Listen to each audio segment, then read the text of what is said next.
সকালের পরিবেশটা এত সুন্দর লাগছে কি বলবো। এদিকে সূর্য,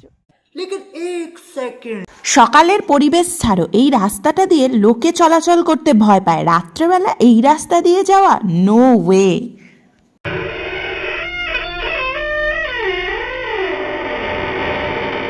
গেছিলাম সকাল সকাল উঠে খেজুর রস খেতে, ফ্রেশ টাটকা খেজুর রস। আমরা প্রায় 6:30টার দিকে গেছিলাম। যত বেলা হবে রসের টেস্ট তত চেঞ্জ হবে। সকাল সকাল খেজুর রসের চুমুক দিয়ে দিল কো মিল গয়া সুকুন। তার সাথে তোমাদের দেখিয়ে দিই পরিবেশটা কেমন ছিল।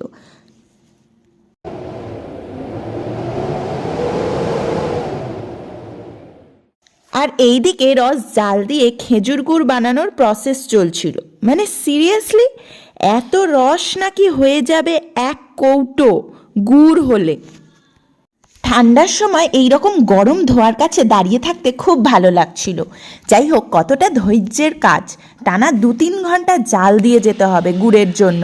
আর ঠিক এই রকম রসটা দেখতে লাগছিল ফোটার সময়। অসাধারণ।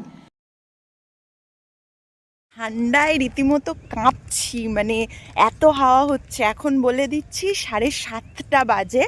তো এই যে এই রানওয়েটা দেখতে পাচ্ছ না, এটা দ্বিতীয় বিশ্বযুদ্ধের সময় করা।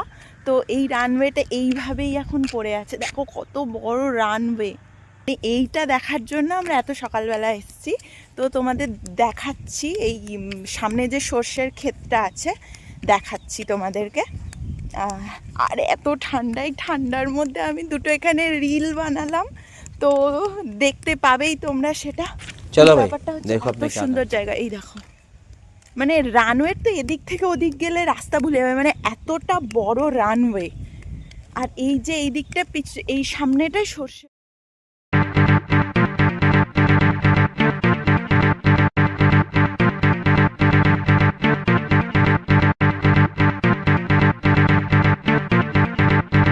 সুন্দর লাগছে, সূর্যের একটা সুন্দর ঠান্ডা, প্রচুর বিশাল হাওয়া হচ্ছে, কিন্তু তা সত্ত্বেও এই যে সকালের পরিবেশটা মারাত্মক। আমি তো এটার সুযোগ নিয়ে নিয়েছি রিল বানিয়ে। এতক্ষণ সোয়েটার পরে কাঁপছিলাম, রিল বানানোর চক্করে সোয়েটার খুলে দিয়ে ঠান্ডায় কাঁপছি।